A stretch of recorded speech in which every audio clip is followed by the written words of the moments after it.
And there we go. Okay, my name's Fran Mayer, and welcome to another Napa Institute interview. Our guest today is Carl R. Trueman, who's a professor of biblical and religious studies at Grove City College in Pennsylvania, where he also serves as a contributing scholar with the Institute for Faith and Freedom. A graduate of the University of Cambridge and Scotland's University of Aberdeen, where he earned his doctorate in church history. He's a regular contributor to First Things magazine. He's also the author or editor of more than a dozen books, including Luther's Legacy, Salvation, and English Reformers, The Creedal Imperative, and most recently, The Rise and Triumph of the Modern Self, published in October 2020 by Crossway. His latest book is drawing a lot of well-deserved praise, not just from reviewers, but from everyday readers across the wider spectrum of the Catholic community. So, Carl, thanks very much for taking the time to speak with us today. It's great to be here, Fran. Good to see you again. Good to see you too. That's one of the advantages of Zoom. Yeah. Well, I want to mainly focus on your new book, which is, as I mentioned a moment ago, just published by Crossway, The Rise and Triumph of the Modern Self. But before we get to that, you're a Presbyterian minister and a committed Protestant scholar of the Reformation. But you have a huge gang of Catholic friends and admirers, including Archbishop Charles Chaput, who's one of your book's strongest endorsers. Why don't you explain how that happens? I'm almost inclined to say it's an indication that God has a sense of humor. Yes, it is sort of odd, I guess, to be a minister in a pretty conservative Presbyterian denomination and to have so many Catholic friends. I think, humanly speaking, it happened because I was picked up by First Things some 7, 8, 9 years ago now and started writing for them, and that connected me to a much broader, more ecumenical audience than I had typically written for. I think at another level, one of the things that's gone on in my own life is slowly but surely become aware of the broad Trinitarian, ecumenical, Christological foundations of the Christian faith that we all share, and also more immediately the many issues and problems we face in society as Christian believers in general at this point. I think has led to the formation of numerous unusual alliances, of which my friendship with many Catholics is but one. And I should probably mention, of course, that my book is dedicated to you and your wife and to Matt and Gwen Frank. So you do have a certain conflict of interest in this interview. But in some ways, the dedication of that book symbolizes precisely the kind of friendships that I have delighted in making and found so wonderfully helpful to myself and my wife over the last few years. Well, that leads to the next logical question, which is, how would you describe a healthy Christian ecumenism in the early 21st century? What are the qualities that define it, and particularly what distinguishes it from the kind of ecumenical efforts that were common like in the mid-20th century? Yeah, that's a very good question. And I think a lot of past ecumenism, certainly as I read the history, I was not a participant in it, of course, but as I read the history, it seems to have been very top down, and it seems to have involved on the whole marginalizing and relativizing key doctrines that Christians from different traditions hold dearly but maybe disagree upon. I would say the ecumenism that I'm witnessing today is much more grassroots, ground level sort of ecumenism, friendships that are developing because of common interests on certain theological points in the Protestant world. There's been a tremendous revival over the last 5-10 years of interest in Thomism and classical Trinitarianism that has created a lot of theological friendships across traditional church divides between scholars and churchmen working on issues such as the doctrine of God, the doctrine of Christ. I've developed a friendship with your friend, Tom Waynandi, Father Tom, who's done tremendously important and rich work on Christology that as a Protestant I've benefited from tremendously. And also I think on the the many social issues that we now face in modern society. One of the things I think Protestants have become aware of is how far behind the curve we are. Catholicism has a long and rich tradition of reflecting on social teaching, reflecting on the theological significance of the body, for example. And that's something that a lot of Protestants are now able to draw upon.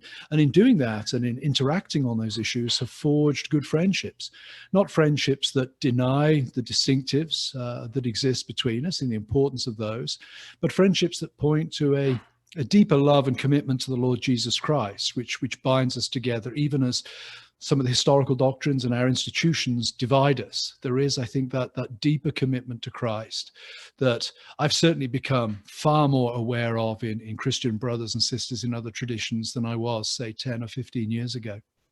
Yeah, I think that the point you make about friendship is really important. I mean, of course, you saw it in the relationship that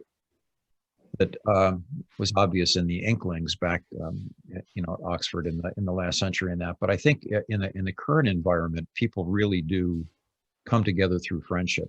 I mean, even marriage is essentially a particular kind of deep friendship. But it's friendship that really binds people together, not kind of rational agreement on issues that their various reformations just couldn't resolve and probably be resolved by the Lord in the next life. But I mean, in this life, it's friendship really that makes the difference in so much of the ability for Christians to work together despite the doctrinal differences that divide them. My next question is very much connected, though, to your own Presbyterian Calvinist background, and the American experiment bears a very deep stamp of Calvinism because of its Puritan roots. And as I think you and I have discussed previously, I mean, Pierre Manon, who's obviously a very important Catholic thinker out of France, specifically mentions Calvinism as one of the geniuses of the American experiment and why it succeeded. So, given those religious roots, Carl, what happened? Well, of course, there are certain Catholic scholars who pretty much blame modernity on Protestantism. I'm thinking of Brad Gregory at the University of Notre Dame, for example, or in some ways Charles Taylor in his own way plays on that kind of theme. I think the genius of the American experiment did lie in its Protestantism to a large extent. And of course, many of the Puritans were fleeing religious persecution in England during the 17th century. And one of the great, brilliant innovations in some ways of America was the notion of religious freedom, a way of accommodating all of these different weird and wonderful Protestant sects. And religious freedom is, on one level, a great blessing. Who wants to be persecuted for worship? Who wants to be persecuted for their beliefs? I certainly don't. But it also brings with it dangers as well. And religion, the religion of the public square will automatically tend towards the lowest common denominator.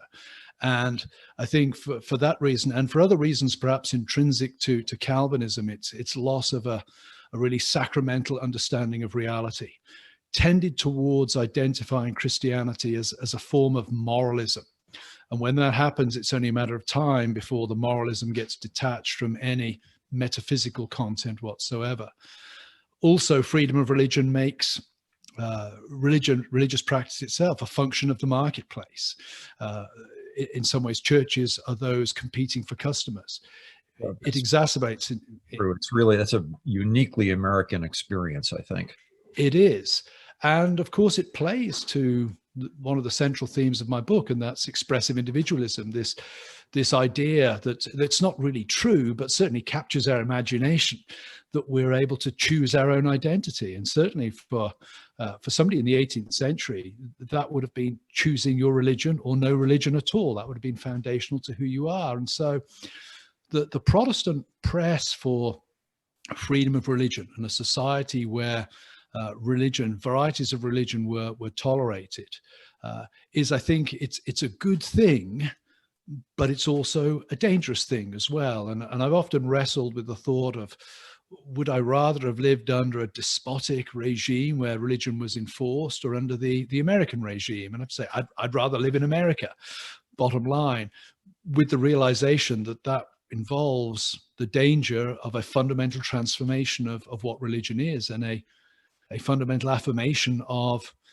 the sovereign self in choosing identity. So it is odd to think that the Calvinist experiment led to the current climate of moral chaos that we have today. But there is a path that tracks from one to the other. Yeah, I would make one observation from a Catholic perspective, Carl, which is that the Catholic experience of throne and altar did not tend to favor the church in the long run. The church almost always becomes chaplaincy to the power that happens to be there, and the church ends up losing more than it gains. I mean, it gains a certain privileged position, but that rots the church out in a sense. That's interesting, because you could draw a parallel there actually with Anglicanism in the United Kingdom, where the established church essentially is there to baptize the policy of the secular government ultimately. Absolutely. It was the same in France. I mean, and that absolute monarchy was very easily transferred to the French Revolution and the absolutism of an anti-religious regime. The church lost in both cases. Yeah. I think that was one of the major learning experiences that colored the American Catholic experience and our ability to adjust to an entirely new environment in this country. What led you to write your book, though? I mean, and as I was reading it, one of the key questions was, I wonder why he chose this topic, which I think was very wise, by the way, and why not begin with a discussion of politics or technology or the economy, which is where a lot of these analytical type books begin. Yeah, and of course, the narrative I tell certainly needs to be supplemented by narratives from those angles as well. One of the reasons was just the sort of the human context in which the book emerged. I was approached by Rod Dreher at the American Conservative and Justin Taylor, the senior editor at Crossway. And they asked me if I would be interested in writing a short introduction to Philip Rieff, to make Philip Rieff, the sort of psychological sociologist, more accessible to non-specialists. And I agreed to have a look at it. And as I started to read Rieff, and as I started to make notes and think about this project, it struck me that a more interesting approach would be to use Rieff and supplement him with some other thinkers as a way of trying to get a handle on what was going on in the sexual revolution. Why have we moved so fast from Barack Obama not being able to come down in favor of gay marriage in order to make sure he got elected, to gay marriage being an unquestioned orthodoxy now in public life in this country, and very rapidly being overtaken by transgenderism. And I was interested in the speed of that. So, and as I was making my notes on Rieff and beginning to explore other thinkers who'd analyzed modernity, it struck me that underlying the sexual revolution was this bigger change in the understanding of selfhood. What we mean by human nature, what makes us tick, what constitutes the good life, how we think of happiness and satisfaction. All of these things connect to what we understand ourselves as selves to be. And so the project morphed into something much larger at that point. And I hope that the end result will help Christians, and maybe others, but certainly Christians, understand that the questions that immediately present themselves to us in contemporary culture, particularly those relating to identity politics, are actually of much longer historical pedigree and culturally more deeply founded than we might actually believe. Carl, what do you mean by the modern self, though, compared to the old self? I mean, most human beings are self-obsessed most of the time, and they have been from the beginning of time. So, I mean, what is distinctive about the modern self? Yes, I mean, we use the self often in a very commonsensical way. Yeah, I'm aware that I'm not Fran Meyer. I presume that you're aware you're not me. We have what we call a self-awareness, a basic self-consciousness. And throughout the whole of time, I think it's reasonable to assume that people had that awareness of individual existence. I'm not using the self in that way in this book. I'm really getting at, how do we think that we become who we are? What is it that constitutes us as individuals at the deepest level? What shapes the way we think about the world? And I draw a contrast with, in the book, I use my grandfather and myself, and I pose a hypothetical question to my late grandfather and say to him, did you have job satisfaction? Well, my grandfather was a manual worker, skilled manual worker in the industrial heartland of England, and did what I would consider to be a fairly tedious job. He was a sheet metal worker working in an automobile factory. But I'm pretty sure that if my grandfather understood the question, he'd have said, yeah, I get job satisfaction because I get a fair day's pay for an honest day's work, which allows me to put shoes on my children's feet, bread on the table, clothes on their back. I can provide for others. That gives me great satisfaction. If I was asked that question, my instinctive response is to say, I get a real buzz out of teaching students, teaching a difficult idea and seeing the light bulbs go on in their minds when they suddenly get it. I love writing for first things. Somebody said to me recently, well, how can you write so much? I said, well, I just get angry about a lot of stuff, and it's a sort of compulsion I have to write about it. And Rusty and Ramona enjoy publishing it. But my answers are all going to be focused on how it makes me feel. And that really goes to the heart of what I mean by the modern self. The modern self is sort of unprecedented in history in that we place our personal feelings, inner sense of psychological well-being, right at the center of what we think the good life is. We are not those who see the good life as sacrificing for others. We see the good life as, if you like, getting others to sacrifice for us so that we can feel psychologically satisfied and happy. Of course, we want to say that in a way that doesn't make us look greedy and selfish. Yes. That's the irony of the whole thing. There's a certain kind of kabuki theater going on in the whole thing.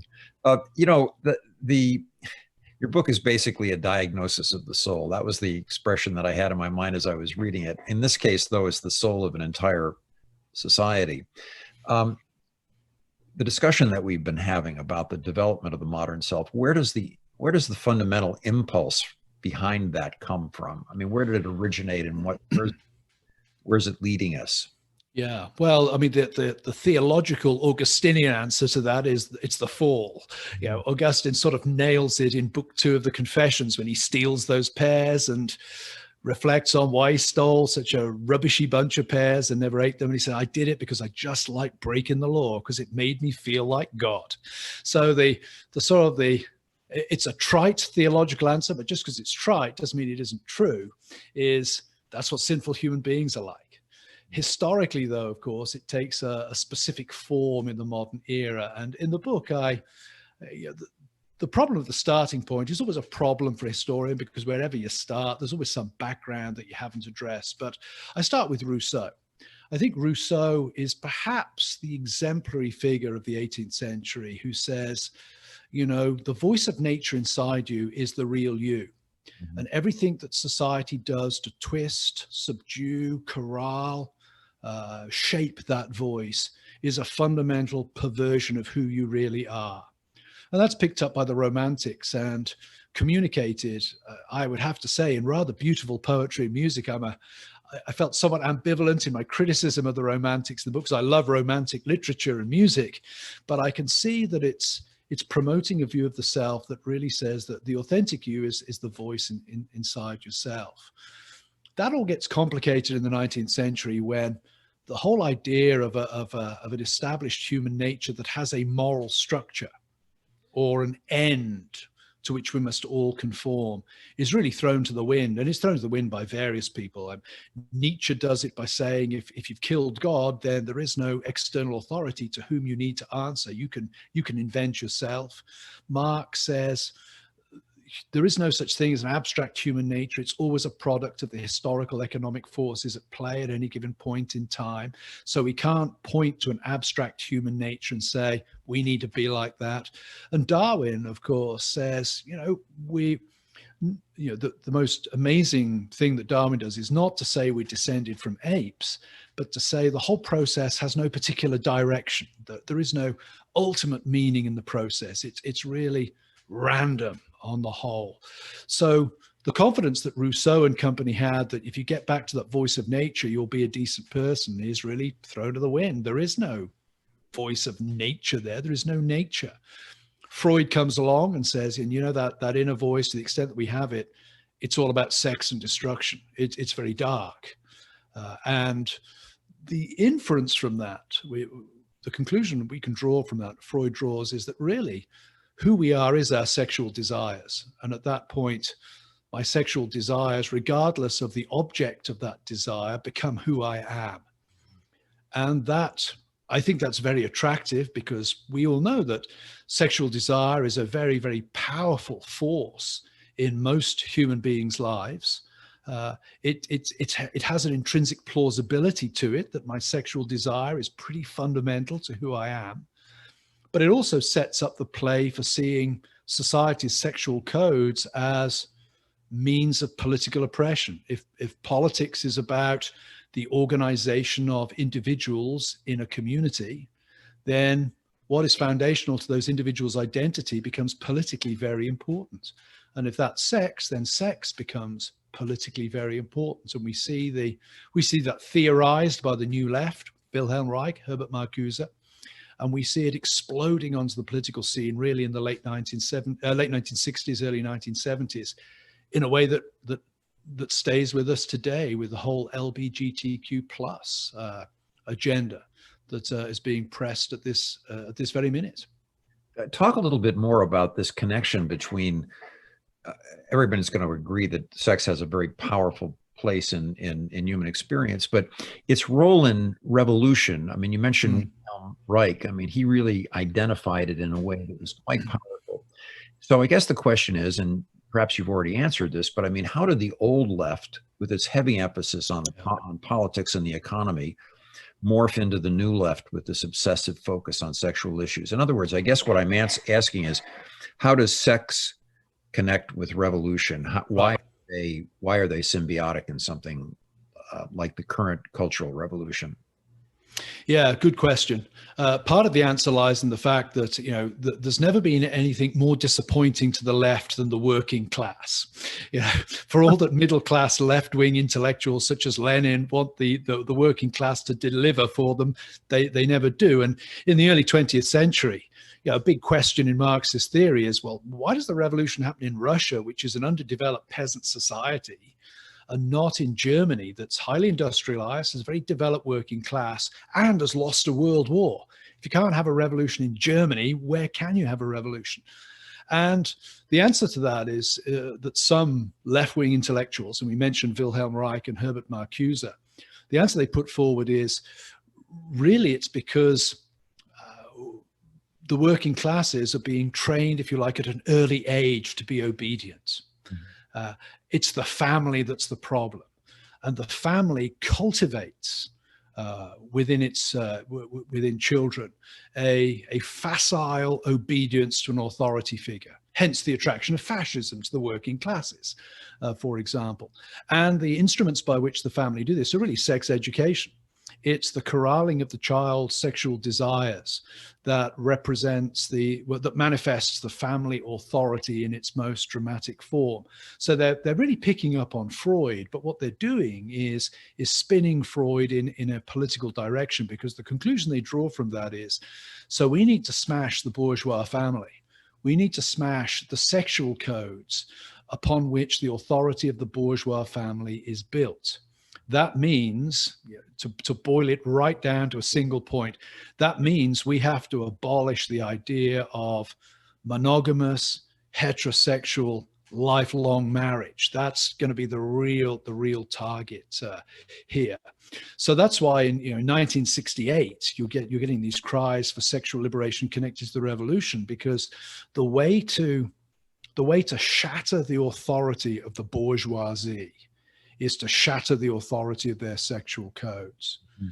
Now, that's not to say that every LGBTQ activist today is motivated by a self-consciously Marxist agenda.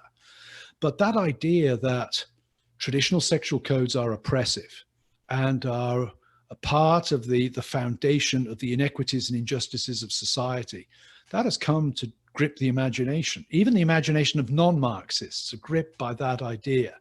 You know, why could we say to Dave and Steve they can't get married? Because they'd be happy if they were married, and to say no is very oppressive.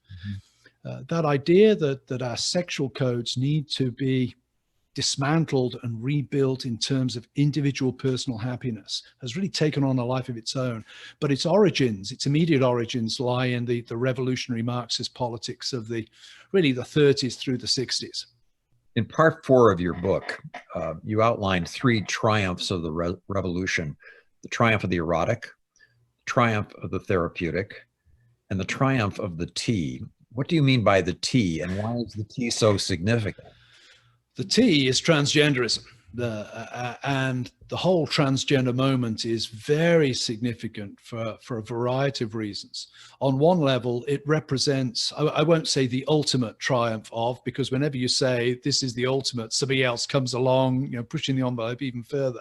But I would say it represents the fullest triumph so far of the psychologizing of the self.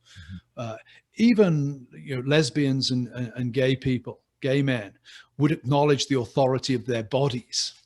Their sexed bodies are key to the identity of who they are. So even though they hit out strongly against, you know, bourgeois sexual, heterosexual codes, they acknowledge the centrality of their bodies, the authority of their bodies for their identity. With the transgender person, they say, no. My body has no authority. It's all in my feelings inside my head. And what's interesting, of course, is that society as a whole affirms that. I do this sort of thought experiment in class with the students at Grove, and I say, you know, 400 years ago, somebody goes to the village doctor and says, I think I'm a woman trapped in a man's body. The doctor's going to say, the problem's with your mind. We need to address your mind at this point. Today, you go to a doctor and say, I think I'm a woman trapped in a man's body. And the doctor's going to say, the problem's with your body. We need to address your body. Well, for that kind of authority shift to have taken place, we've really seen a massive priority on the inner psychological life to the cost of everything else. So the T for me is a stunning moment. And I think politically it's very significant as well, because it doesn't only represent a challenge to heterosexuals, to heteronormativity, as the phrase is. It also represents a serious challenge to lesbian, gay, and bisexual people. And Andrew Sullivan, the gay journalist, has not been slow in pointing out that just because he doesn't find a woman who's transitioned to being a man attractive is not transphobic of him to do that. So it's an interesting moment that I think really raises all kinds of questions. Carl, just the word transphobic. I mean, it would have absolutely no content even 10 years ago. It's a concept that's just entirely novel and a kind of a departure from reality on one level. I have one more question though, and it's really the key question to all of these really fruitful expressions of or an analysis of where our culture is going, you know, and it's okay, what can we do about it? I mean, we're believing Christians. Is there any way to moderate or redirect the way our culture is going, and what can individuals do? I mean, the times that we're living in produce an enormous sense of powerlessness among a lot of people, and that's not what Christian life is about. I mean, we're supposed to be free. We're supposed to be happy in Jesus Christ. So how do we get that? Yeah, a huge question. I'm pretty sympathetic to Rod Dreher's take on our current moment, in thinking that the national the national cause is lost at this point anyway, that now is time to refocus our energy on the local. And so I would say that the way for Christians to respond to this is to focus on the local community. At the end of the book, I reflect on, where are the analogs? And there are certain Protestants who always look to the Reformation. Well, the Reformation, that's a very different world. There are certain Catholics who look to the sort of the high medieval era. And again, that's a very different world to the one we find ourselves in. Second century is, for me, a good analog for Christians. The church is marginal. It's regarded as seditious and subversive of the common good because we say Jesus is Lord, not Caesar. It's immoral because, hey, husbands and wives call each other brothers and sister, and that sounds weird. And they get together and they eat body and blood, and they meet in secret.